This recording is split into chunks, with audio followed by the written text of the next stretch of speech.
حدیث میں رسول کریم صلی اللہ علیہ وسلم کا یہ ارشاد مروی ہے کہ یہ جو دن ہیں یکم ذی الحجہ کی رات سے اور عید الاضحیٰ تک، یہ جو 9 دن ہیں، یہ اللہ تبارک و تعالیٰ کی ہر عبادت، کوئی بھی عبادت ہو، وہ اللہ تبارک و تعالیٰ کو جتنی محبوب ان 9 دنوں میں ہے اتنی اور کسی دن میں نہیں ہے۔ مثلاً اس میں فرمایا کہ ایک دن کا روزہ 1 سال کے روزے کے برابر۔ اللہ تعالیٰ نے ان دنوں کو یہ تقدس عطا فرما دیا کہ ان 9 دنوں میں ایک دن روزہ رکھ لو تو اس کا ثواب 1 سال کے روزوں کے برابر، اور ایک رات اگر جاگ کر عبادت کر لو جتنی بھی ہو سکے تو وہ ایسا ہے جیسے لیلۃ القدر میں، شب قدر میں جاگ۔ اللہ تبارک و تعالیٰ نے ان دنوں کو اپنی عبادت کے لیے اس طرح مخصوص فرمایا ہے کہ اس کی فضیلت کہیں سے کہیں بڑھا دی ہے، ہر عمل کی فضیلت۔ صدقہ کوئی دے ان دنوں میں تو عام دنوں کے صدقے کے مقابلے میں ان دنوں میں صدقہ دینا زیادہ ثواب۔ کوئی نفلی نماز پڑھے تو عام دنوں کے مقابلے میں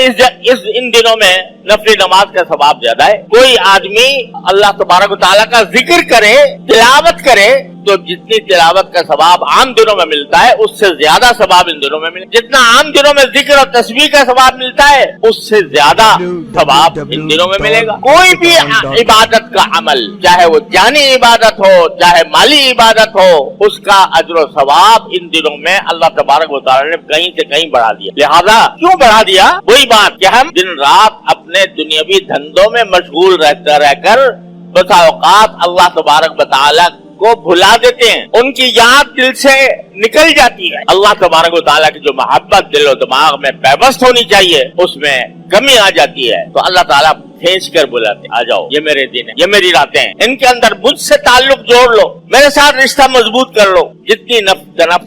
جتنی بھی نفلی عبادت کی جائے گی اللہ تبارک و تعالیٰ کا قرب اتنا ہی بڑھے گا۔ ایک حدیث میں حدیث قدسی ہے، حدیث قدسی اس حدیث کو کہتے ہیں جس میں رسول کریم صلی اللہ علیہ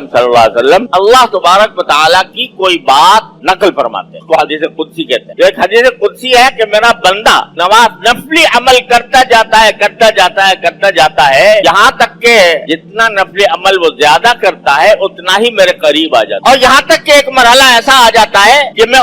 اس کی آنکھ بن جاتا ہوں جس سے وہ دیکھتا ہے، میں اس کے کان بن جاتا ہوں جس سے وہ سنتا ہے، میں اس کے ہاتھ بن جاتا ہوں جس سے وہ عمل کرتا ہے۔ کیا مانا؟ کہ اس کا ہر عمل اور اس کا ہر کام، چاہے دیکھنے میں دنیا کا کام نظر آ رہا ہو، لیکن وہ میرے محبت سے کا آئینہ دار ہوتا ہے، یعنی وہ جو کر رہا ہوتا ہے وہ میری محبت میں کر رہا ہوں، جو کچھ کر رہا ہوتا ہے جیسا میں کر رہا ہوں میں اس کا بن جاتا ہوں، ہاتھ بن جاتا ہوں، میں اس کے پاؤں بن جاتا ہوں جس سے وہ چلتا ہے۔ اللہ تعالیٰ ایک بندے کے بارے میں فرما رہے ہیں، ایک معمولی سا بنگا جس کی کوئی حیثیت نہیں، وہ فرماتے ہیں کہ میں اس کے ہاتھ بن جاتا ہوں، میں اس کے پاؤں بن جاتا ہوں، میں اس کی آنکھ بن جاتا ہوں، میں اس کی کیا مت، کہاں وہ ذات عالی جس کی تعریف ممکن ہی نہیں ہے، کہاں اس کا جلال و جمال، کہاں اس کی کبریائی، کہاں اس کی عظمت، اور کہاں ایک بالکل بے نام اور بے حقیقت بندہ۔ کہتے ہیں میں اس کے اندر آ جاتا ہوں، اس کے اندر آنے کا معنی یہ نہیں کہ حلول کر جاتا ہوں، معنی یہ کہ اس کا ہر عمل، اس کا ہر قدم، اس کا ہر کام وہ میری محبت کا آئینہ دار ہوتا، اور میں اس سے راضی ہوتا ہوں۔ وہ چلتا ہے تو میں اس سے راضی ہوتا ہوں، وہ پھرتا ہے تو میں اس سے راضی ہوتا ہوں، وہ کھاتا ہے تو اس سے راضی ہوتا ہوں، وہ پیتا ہے تو اس سے راضی ہوتا ہوں۔ یہ مقام میں اپنے بندے کو عطا کر دیتا ہوں، کیسے؟ کہ نفلی عبادت، جتنی نفلی عبادت بندہ زیادہ کرے گا اتنا ہی اللہ جل جلالہ کا قرب حاصل ہوگا، اور قرب کا اس کو پتہ بھی چلے گا۔ ہر وقت جو کام کر رہا ہوگا تو وہ فرماتے ہیں کہ میری رضا کے مطابق کر رہا ہوگا، میں اس سے راضی ہوں گا،